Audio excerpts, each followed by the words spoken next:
Hello everyone! It is December 29th, 2024 and welcome to Stitching with Nichol.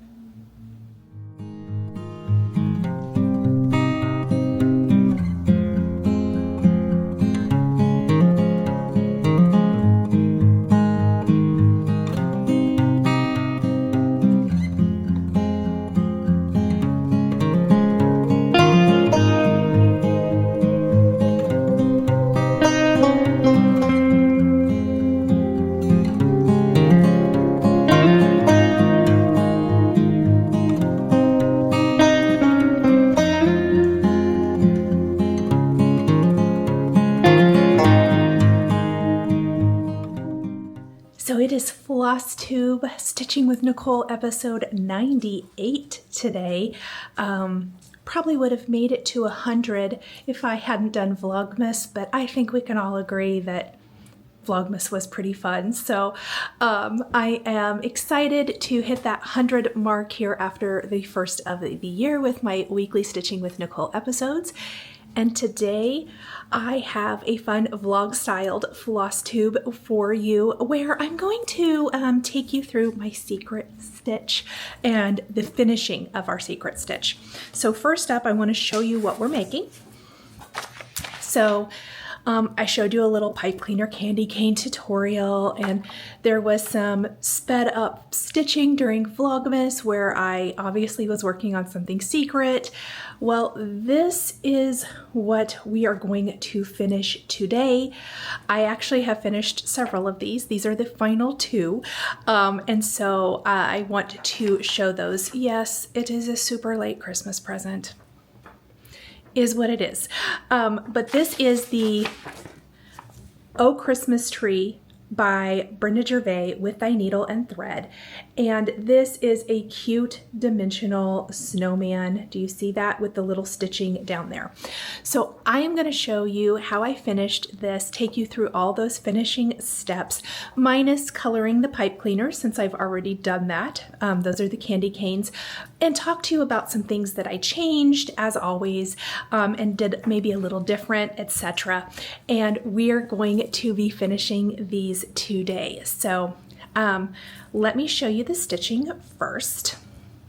Here is the stitched piece, and you might be saying, where are those snowflakes? Well, the instructions state that you stitch everything first, and I have two of these here. You stitch everything and then you spray it with some aging spray. So I am going to be using Instant Antique by Primitive Gatherings, and then when it's dry you stitch your snowflakes and they really pop. So super excited. I may even pop in a photo of one of my previous finishes here on the screen so you can really see that. But what I'm going to do is I am going to actually spray these one at a time so I can show you a comparison of one that is sprayed and one that is not. And then I'm going to go stitch the snowflakes, and then we're going to put together that snowman. I will share my Christmas day start with you. I will talk about what my January 1st start is going to be. Again, it's my blessing sampler for the year, so we'll kind of revisit that. I talked about it during Vlogmas. And then I am going to share a tip on how I am going to store my cross-stitch finishes. It was something I had a question on, and it's something that I had purchased some storage for, so we are going to talk a little bit about that as I am starting to work on and think about taking down those Christmas decorations. So let's dive in. I've got my oven preheated. We are going to dry our stitch piece in the oven. Oh, and really quick, before I do that, I do want to mention one thing. The snowman itself is stitched on a muslin piece of fabric. I have already aged it. I'm going to show you the back, the front, or one of them is darker than the other. The dark one is the one that I've aged. So it's not super duper dark, but it is a little bit darker. So let me put this camera down and I'll take you through how to age our cross stitch piece.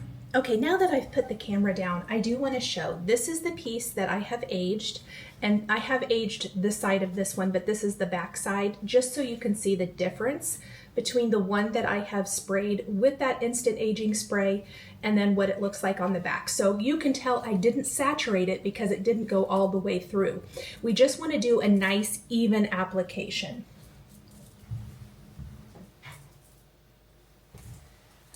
I've prepped a small baking sheet here with some aluminum foil, and I would put a new piece of foil with each piece that you're going to do, unless you do them, if you're doing multiple, you're probably not going to be doing multiple, but if you were, I would use a new piece of foil each time. And then I'm going to take the Instant Antiquing spray, and I'm going to hold it up a little bit, hopefully you can see, and I am just going to spray all over this.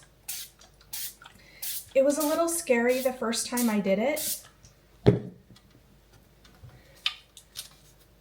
hope you can kind of see that, but it'll be fine. So now I'm going to pop it in the oven for 5 to 10 minutes. You want to really keep a close eye on it, so I'm going to watch it.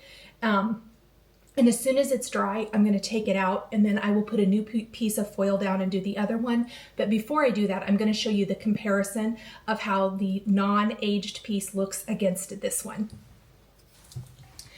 Okay, so here is that first one out of the oven and all dry. It only took about 8 minutes. It was a very, very light application. So I want to show it next to the one that I haven't used the aging spray on, and look at that difference. So that is why those ecru snowflakes, that's the DMC that you use for this, it's all DMC. That is why they show up so well.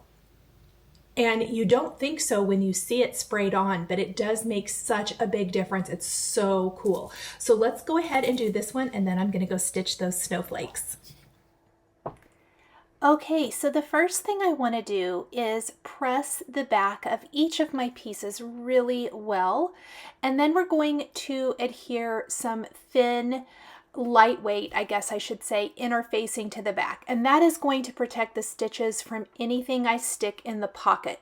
The instructions don't call for doing this. This is just what I decided to do as I was looking at the instructions and planning my first project, and I think that way I don't have to worry as much about that. Now, I didn't cut down my interfacing exact. I just cut it big enough because I still need to trim down these backgrounds. So all I'm doing is I'm taking my iron and picking it up and pressing it in place to get a really good bond. Once I have these adhered, then I'm going to go ahead and trim these down. And the instructions in the chart tell you exactly how far to measure on the sides and the top, as well as the bottom for this pocket. So I will just be following those instructions in the chart to create this. I like to just use my little Oliso iron here and my wool crafting mat, especially if I am trying to film. It works great. I've also traced and cut down the snowman template included in the chart. So out of those other pieces of fabric, the muslin fabric that I showed earlier in the video, I traced the snowman shape and I cut it out with my scissors. Now, I did mark on each piece of stitched linen where I want to cut. This just serves as a little guide and a backup. I like to make sure before I actually take my rotary cutter and start cutting down the fabric, and then I'm going to trim this down. Once we have these both trimmed down, then we can go ahead and iron the little top of the pocket down about a 1/2 inch. And again, I'm going to mark this. This is an air erasable pen, and so that line will eventually go away, so I'm not too worried about it. I'm going to fold it right at that line and we are going to press it in place. The instructions don't call for stitching it down, so I didn't. But if you feel more comfortable, you totally could. I think it will stay put and stay down because you are going to stitch it in between the two snowman layers.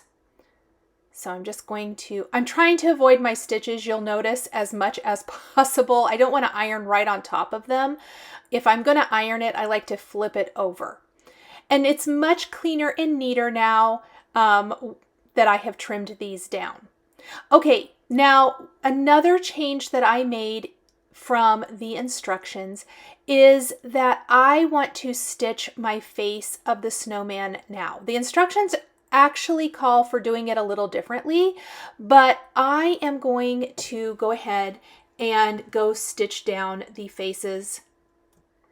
I'll talk a little bit more about the face when we talk about the finishing of the project. However, I did stitch on 2 small black buttons for the eyes and a carrot button for the nose. Now I'm sandwiching the pocket in between the 2 snowman layers. So the 2 snowman layers are front to front, and we will be stitching all the way around this piece, not leaving an opening for turning. We are instead going to be cutting a little hole in the back of the snowman to turn him out. I do think it makes it turn a lot nicer. I don't always love cutting an opening in the back of my piece, but I think I found the perfect way to finish this one and to disguise that little opening in the back. Now I am completely overpinning here, but I will tell you I don't want this to shift.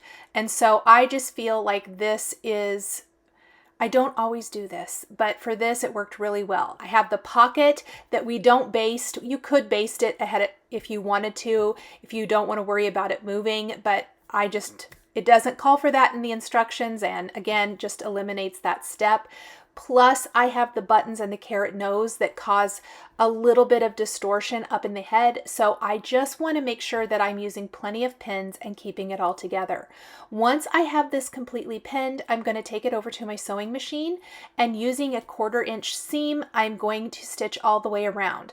I did shorten my stitch length so that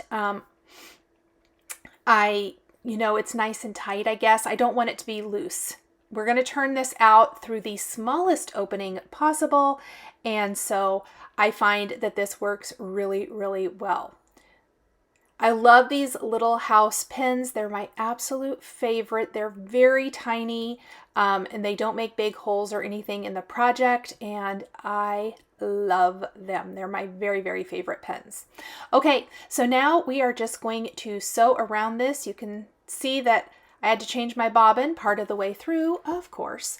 And once we have those all sewn up, in the back piece, pull the 2 pieces apart, and you can know it's the back piece because it's the one that doesn't have any stitching for the eyes and the nose. And using a sharp pair of scissors, I am just kind of pinching that back fabric up and cutting a little slit in it.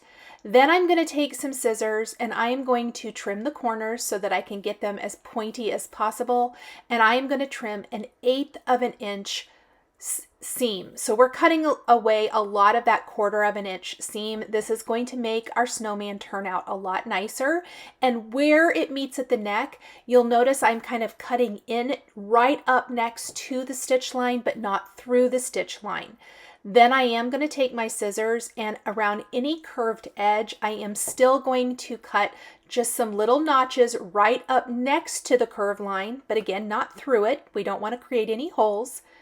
And I'm just going all the way around. This is worth it. These kind of steps here seem a little tedious, but so worth it in the end because your snowman turns out great. And then slowly, slowly, I know I've sped it up, I am going to gently start turning it right side out through that little place where we cut a hole in the back. And I always like to kind of go up to the head, and I want to gently, I don't want to pull any of the buttons I sewed on. I want to get the head out, and then I'm gently going to push the rest of it out through that opening. Once you have that, I like to take the point turner and kind of, or a chopstick or whatever you like to use, and work the head seam as much as possible, smoothing it out. And then we want to smooth out and get those shoulders popped out and the bottom two corners. Work gently and easily. Don't push too hard. You don't want to push through your seam and create a hole. And I find trimming down the seam allowance gives you beautiful results. So I am just going to continue working this until I get it turned out as nice as possible. And then what you're going to want to do is iron it. And I iron it from the back, and I try not to hold the iron onto the head. So I'll show you, I want to go all the way around and try to get the seam nice and flat. I love starting a stuffed project with as flat a project as possible. So I'm going to try to avoid my stitching again. So you'll notice that I'm just going to kind of avoid the buttons, avoid my stitching, smooth it out. Look how beautiful it looks when you start. And if you see anything you kind of missed, you can go in with your point turner and kind of push that seam and then press. And I am not going to press right on top of the buttons, but I'm going to press around them, smoothing out our snowman's head. And then I didn't really love his shoulder, so I'm going to kind of work on that again. And when I'm happy with it, I'm going to flip it over and iron all over the back. I will avoid the head a little bit, again, just trying to avoid the buttons, but I want to get the neck and shoulders. And look at that, it looks amazing. Okay, we're going to do the same thing for the second one. Now, before I go and stuff my snowman, I do want to make the patch for the back. I cannot remember what the instructions suggest, but I thought a primitive heart would be the best patch on the back. I didn't have a die exactly the way I wanted it to be, but I have this one, and I love the kind of primitive look of it. And with the antique spray we used for this snowman, I like this shape.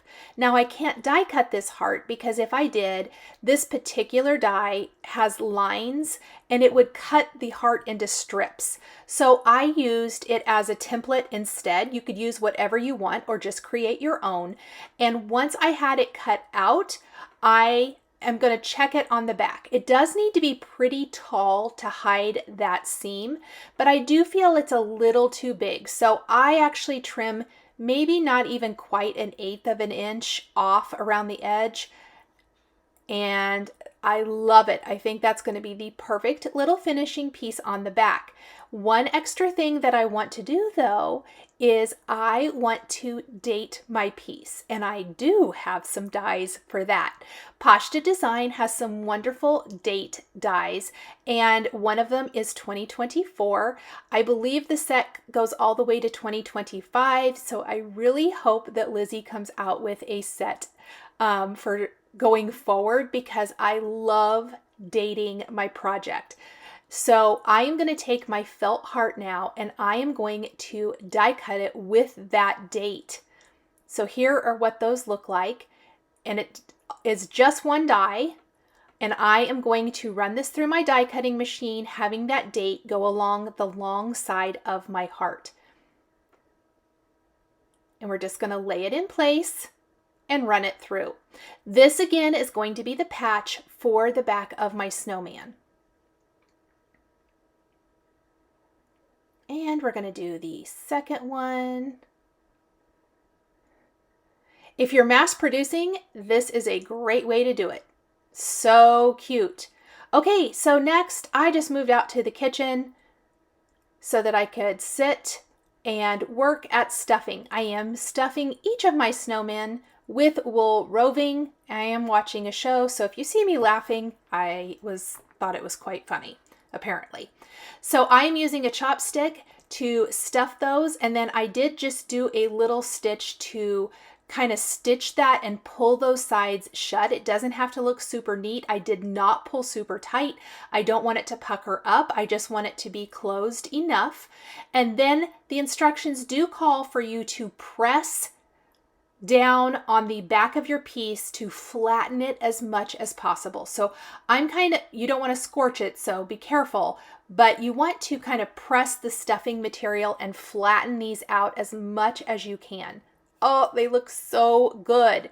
So next I am taking 3 strands of floss and I am stitching the date on each of the heart patches, and then I'm just doing a little stitch to stitch those onto each of my snowmen.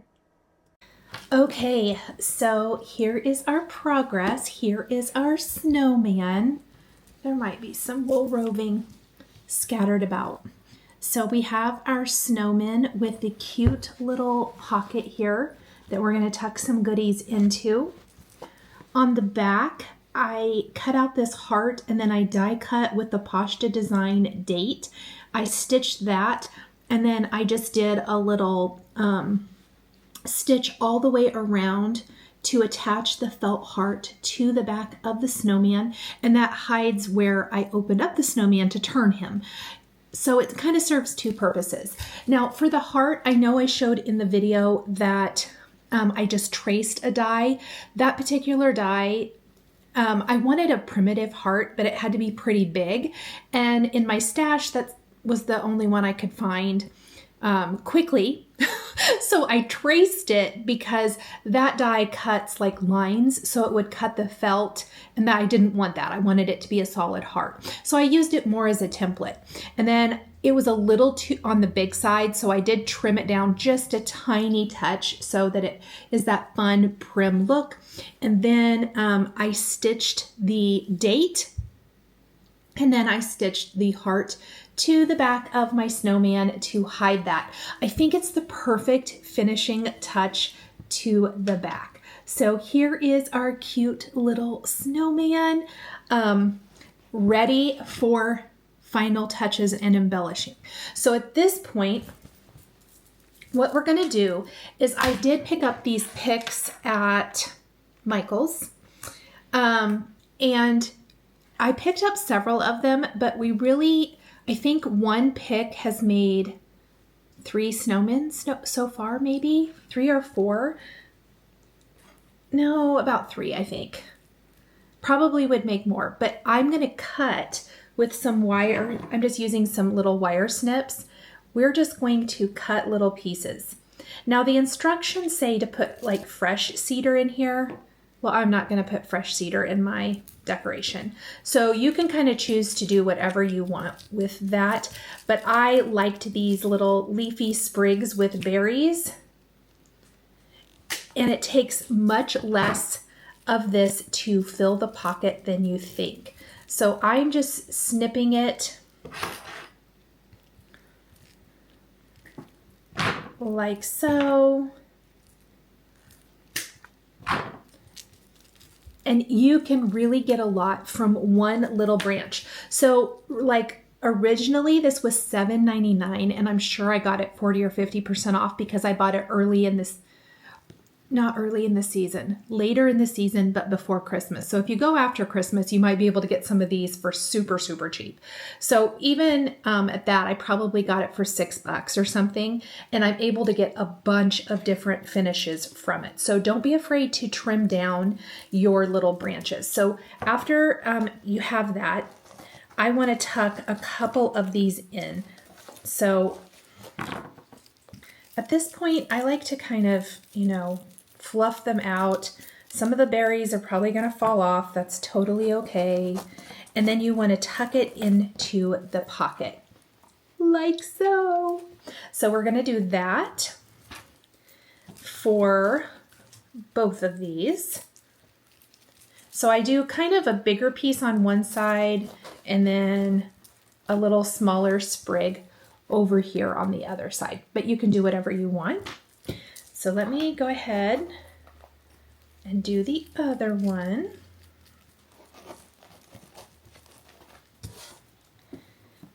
And this one happens to be kind of glittery, so it's a little a little messy. Okay, so next we have our little candy canes. This is what I was making the candy canes for. So we're gonna tuck our candy canes into this pocket as well. And I kind of like to tuck them here into our greenery. It's easier for me to do it like this.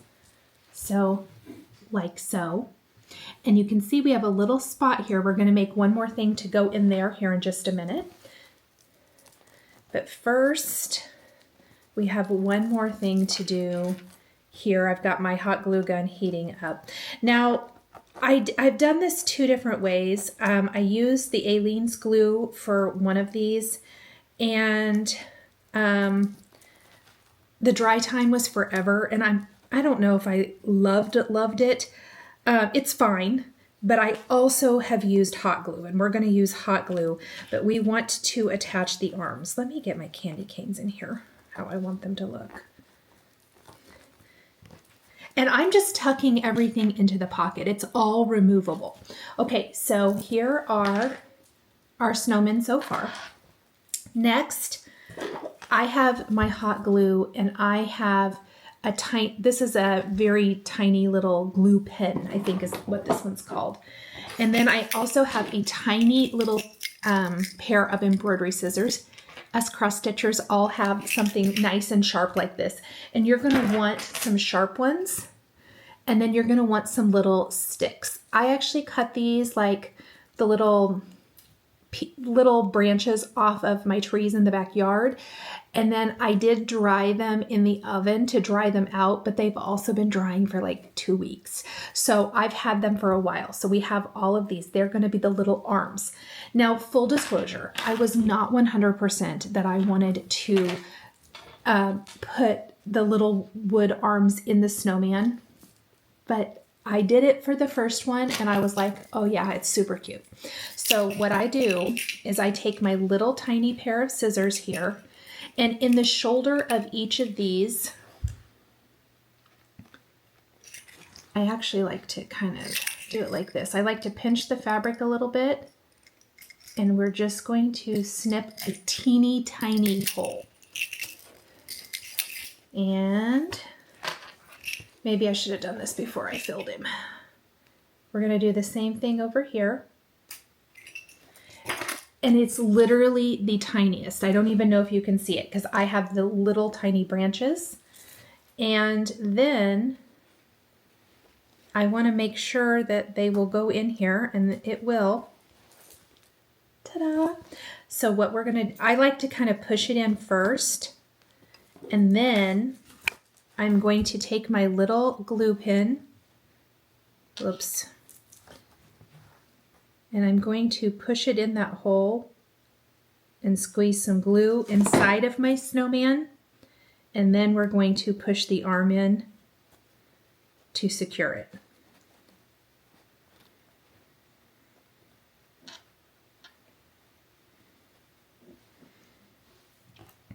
And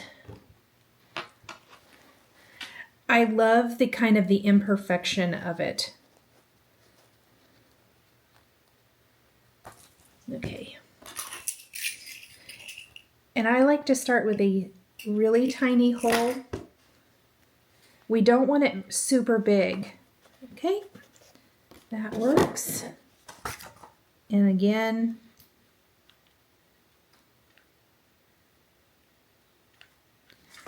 just putting a little hot glue inside and then pushing in our arm like so.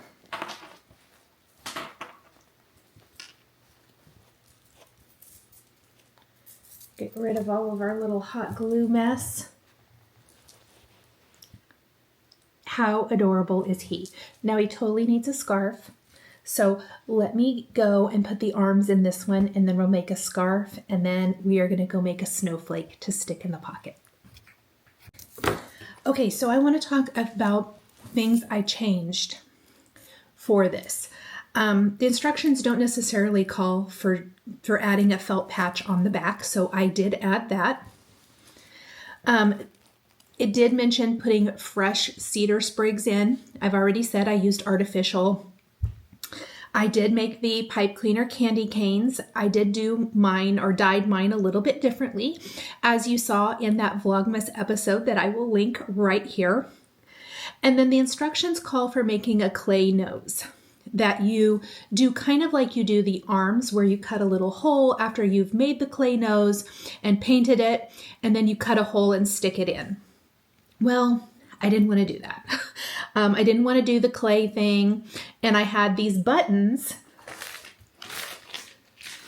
from the Jolly Box from Fat Quarter Shop. You can also buy carrot noses from just another button company. And so I decided to utilize the carrot noses for these, and it worked perfectly. Then the instructions also said to make like a little tiny X for the eyes with some black DMC embroidery floss. But I found in my stash, I have these little 3mm black buttons, and they were the perfect size. So I, of course, used buttons for everything here on the face. And then for the snowflake, there's actually a pattern or a template that comes in the chart for this. And I did not want to use that. I'm a paper crafter. I have dies. So I'm going to go make my own, and I kind of just didn't follow any of those directions because I have lots of snowflake dies. So I will take you on how I made that here in a little bit. Then finally, the scarf in the instructions was wool felt. Well, I have tons of fabric and I wanted to have a little plaid scarf. So I have this beautiful plaid fabric. It's a Sweetwater fabric from quite a few collections ago. And we're going to tear it probably at about, I'd say 1.5 inches or so. So how you do that is you cut like a little notch and you tear a strip. And we're going to do a couple of those since we have 2 to do. And that's going to make the edges nice and frayed. And it's a perfect way to utilize maybe some of your favorite fabric scraps in a finish. I also did some really fun Valentine's rosette decor where I wrapped torn fabric around a spool. So I like to kind of maybe clean up the edges just a little bit. I don't want anything super long, but see how cute and frayed that is? Perfect little scarf. We're going to wrap it around our snowman here. And we just want to fold it over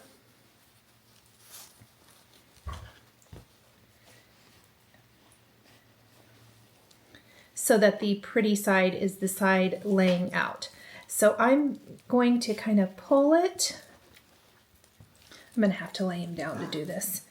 And this is going to be quite a bit longer than we need. This is hanging too far. Well, I want these ends to be frayed too. So once I kind of have it where I like it, I'm going to cut again. And we're going to tear it.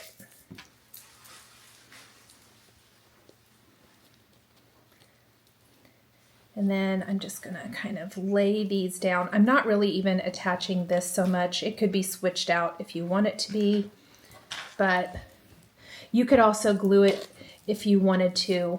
And if you have any little springs that you don't like, you can cut those off. Now, if you want anything in here to be permanent, you could always glue it in place. Like I said, I did not end up gluing any of mine. I didn't want anything to be all the way permanent. How cute is he? So I'm going to put the scarf on the other snowman, and then I'm going to take you and show you how I made the snowflakes to tuck inside. So for each of the snowflakes, I like to layer 6 pieces of cardstock together to give my snowflake more of a chipboard type of look, a thicker type of presence that is going to be sturdier than just a single piece of paper. So I have die cut 6 layers for each of my snowflakes, and I have a bunch of text background stamps. I am simply inking up a text background with a brown ink and pressing one of the snowflakes into it per layer. I'm making 3 snowflakes here, and that's only the top one needs to have the text to it. The instructions call for cutting out one of the snowflakes from old book paper, and I am just making my own. Once I've pressed one of the layers into that text background, I am then going to glue 6 of the layers together, one on top of another. The more layers you have, the thicker it gets. Now, when lining up a snowflake, it can be a little bit tricky, so I'm just making sure the legs of my snowflake are lined up as close as possible. I'm using my favorite liquid glue gun here and just lining those up. I found this so much easier than trying to hand cut a snowflake or anything like that. Now, even at that, when you look at the snowflake, it's a little bit blah, but I promise we are going to give it a fun and very easy bit of pizzazz. So again, just lining these up. Now, my one trick for getting all of these really nice and flat and smushed together really great is once you have the layers together, go ahead and put something heavy on top. If you have books, or I always use acrylic blocks. If you're a paper crafter and follow me for paper crafting, you've probably seen me do this when I want to hold something in place. So I am just putting several acrylic blocks on top of my snowflake to hold it in place until it dries. This is going to ensure that it's nice and flat, and like I said, all smushed together really, really well. Once I have all of my snowflake pieces together, I'm going to go ahead and do this for each one of my snowflakes, and then we are going to distress the edges and really make this snowflake pop and make it work with this kind of primitive or antiqued snowman that we are putting together today. Taking a small ink pad, I'm going to direct to paper, just rub it against the tips of my snowflake, and just like that, they look amazing and they match the look and feel of our snowman perfectly. Okay, so we have some cute little text background, vintagey looking snowflakes. So the final little step here is to tuck them into the pocket. And that just rounds out our adorable snowman. Look how cute. I was so excited to make these this year. So fun. So a couple quick notes. This only takes probably an evening or 2 to stitch. Not very long at all. And then after you have distressed it, it only takes about 30 minutes to stitch the snowflakes, maybe a little bit more depending on how long it takes you. I did stitch each one individually to not, drag thread across. So very, very fun, super, super sweet. I hope you guys have enjoyed this little snowman tutorial, snowman finish today, and I'll be back with my whips here in just a minute. Okay, everyone, it is time to share my one whip. You've seen my finishes now, so I'm going to share what I have been working on. This was my Christmas Day start. This is Let It Snow by With Thy Needle and Thread, and I am stitching it on the called for fabric with all of the called for floss. I kitted that up earlier during Vlogmas. This is stitched on 40 count Tobias by Seraphim, 1 strand over 2, and I just have the littlest start down here in the bottom. You can see that I started down in the lower right corner with Let It Snow, and I started working on the cloche that the snowman is going to be in eventually. So I started with the base of the pedestal, and I did start working up this side right here, but it's super light. And I have that one little cardinal, that one little pop of color down there. I love this piece so far, and I'm excited to get back to it now that my snowmen are all finished. Okay, so that is it for whips for this week. It hasn't been that long since I've been with you all for Vlogmas, and the dogs are squeaking as always. So I do want to remind everybody what my New Year's start is going to be. It is going to be my blessing sampler. It is Americana Blue by October House Fiber Arts. I am stitching it on this piece of fabric, and I'm sure I have it somewhere.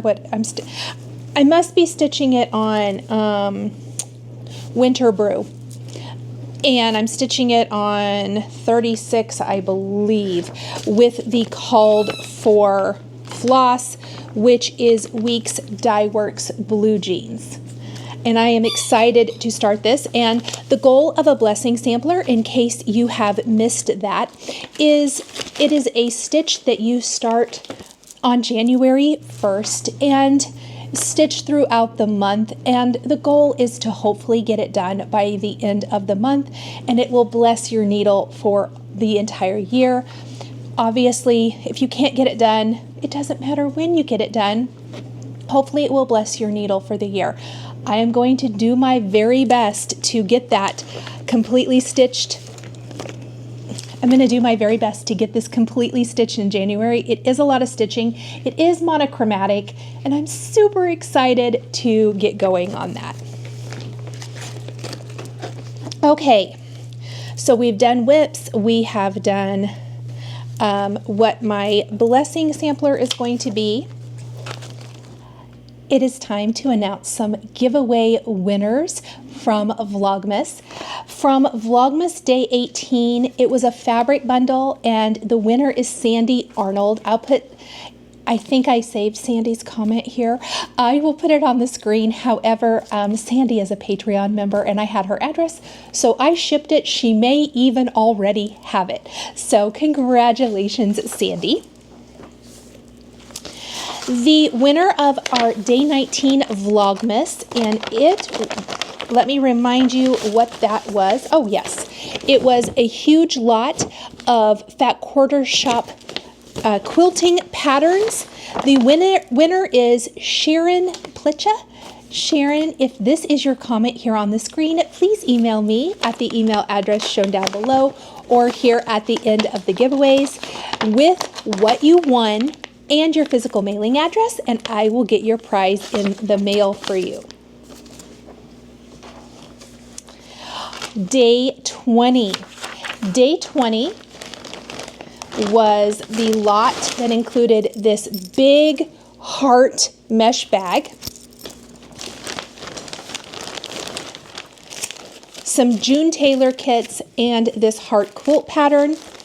The winner of this is Dawn Carlson. Dawn, if that is your comment on the screen, please email me at the email address shown down below with what you won and your physical mailing address, please, and I will get this mailed off to you.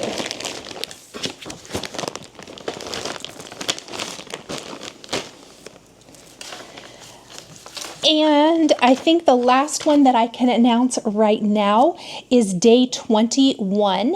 And Day 21 was a wonderful kitted up project by my friend Lori, who kitted up the Lindy's Stitches Silver Bells chart with all of the called for DMC. And she's including 2 pieces of fabric, 1 Aida and 1 piece of, I think it's linen. Well, let me remind myself.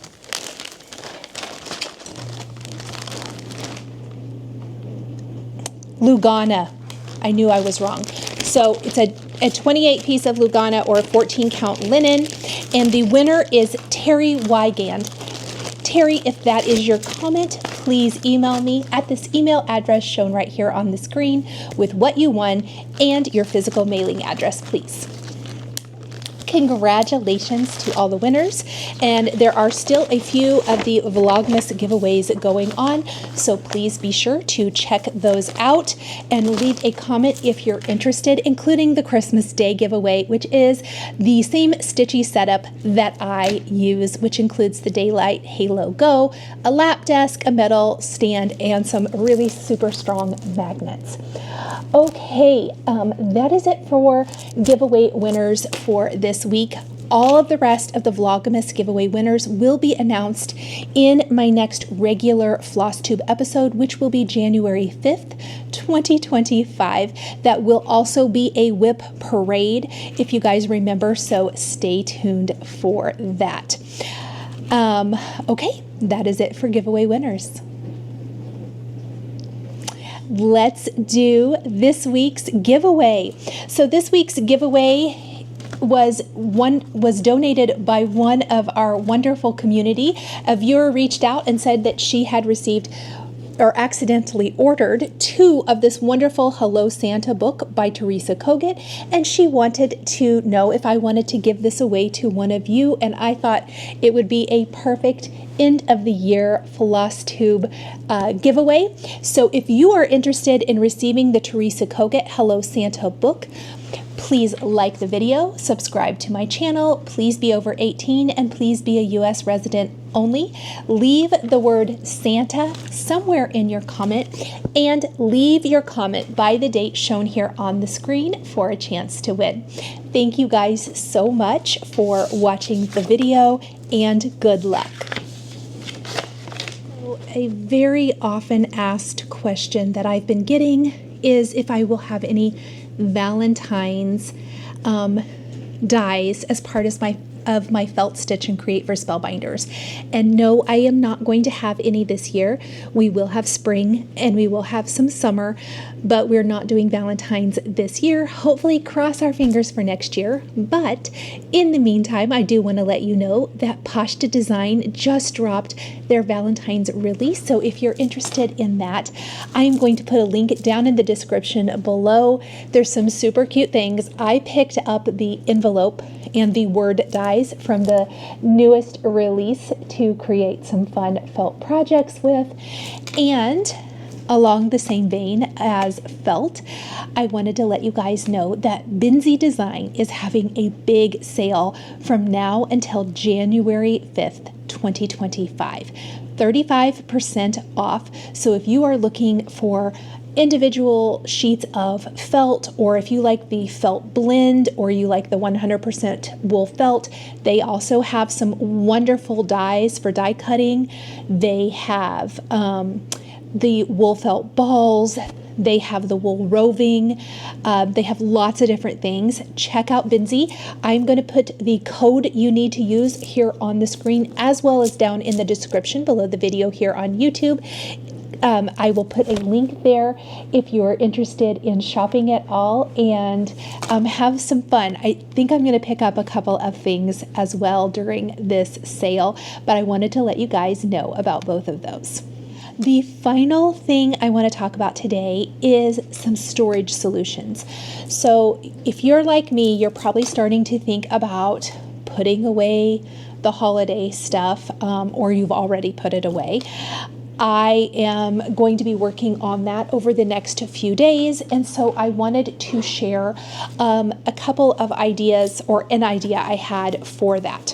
So these are like those foam packing envelopes that you can put dishware and breakables in for moving. And I have picked up a couple of different sizes. I'm going to grab the big size first. I hadn't had a great storage solution for some of my pieces, and I had been meaning to pick these up for a while. So for some of my bigger pieces, I picked up these big ones. You can, of course, fold them over. But I wanted to show, this is my wonderful Jingle Bell sleigh ride from Cherry Hill Stitchery on that sled. It's a big piece. You can see it's a big, big piece. I will put the exact ones that I purchased down in the description, but I want to place them in these little sleeves so that it protects them when I put them away for the year. So I am putting all of mine in these, and you can see that then it's individual. It's got that nice little foam padding. I don't care so much that it doesn't like fold over or anything. This is about as big as I have. I think I have one that's a little bit bigger. If you wanted to, you could put another one over the top of this to completely encase it. But for me, I'm going to be laying it in those plastic storage bins. So this will be just fine. So that is the first thing. I also got a little bit smaller ones. And your smaller finishes, this could go in the big one if I needed it to, but it will also fit in these smaller ones.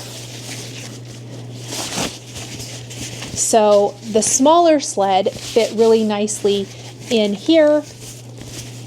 And again, now I can stack them and I don't have to worry about any of the glittery greenery if things have that, or, you know, anything just kind of rubbing up next to each other. It's going to be in these little storage sleeves, and they don't take up tons of room.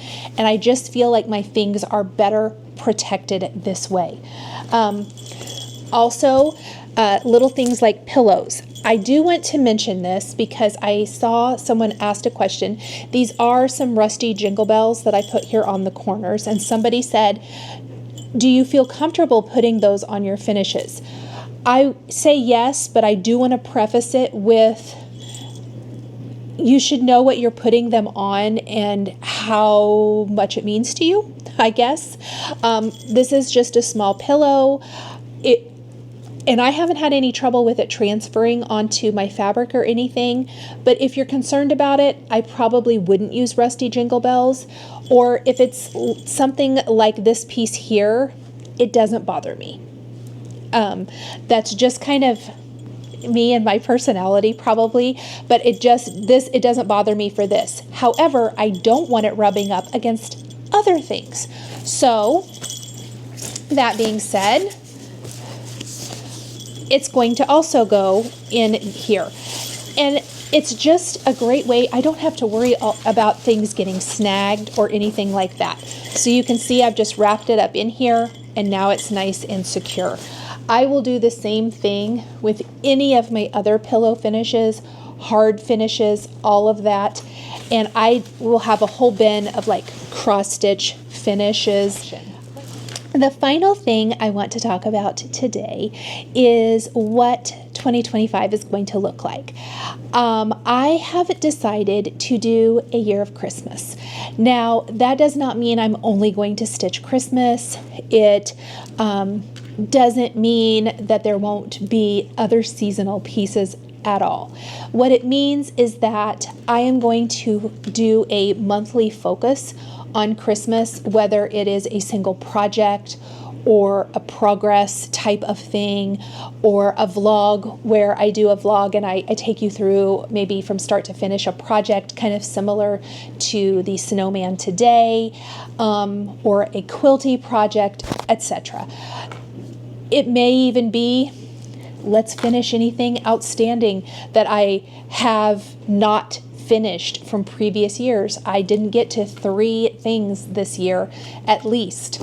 And then I have a few whips. So maybe one month I'll concentrate on finishing those up, fully finishing them, etc. It's going to just kind of be a motivator to get those pieces done, as well as start on some of those things that I want to start on, but I don't have time for. I'm kind of excited about it. I'm not sure when that first episode will be. I will let you know in the next regular Stitching with Nichol Flosstube episode of 2025, which is next Sunday, January 5th. But I'll have a little bit more of it ironed out and figured out by then. But it will be a year of Christmas, and it will just be kind of an additional way to interact and to kind of hold Christmas in our hearts all year long, leading up to Vlogmas 2025. Don't forget that I have a fully finished project parade coming your way on December 31st. I'm super excited to share everything that I finished this year. This will be my second annual fully finished parade. I did this last year as well, and it was so much fun. So I'm excited to share everything that I finished this year. It will be finishes and full finishes. So stay tuned for that. And I think that is it for this week. Thank you guys, as always, for joining me, and I'll see you in the next one. Bye! If you enjoyed this video, please subscribe to my channel, click that like button, and don't forget to hit the notification bell to always be notified when I have a new Flosstube stitching or quilting video. Thank you guys so much for joining me today, and we'll see you next time.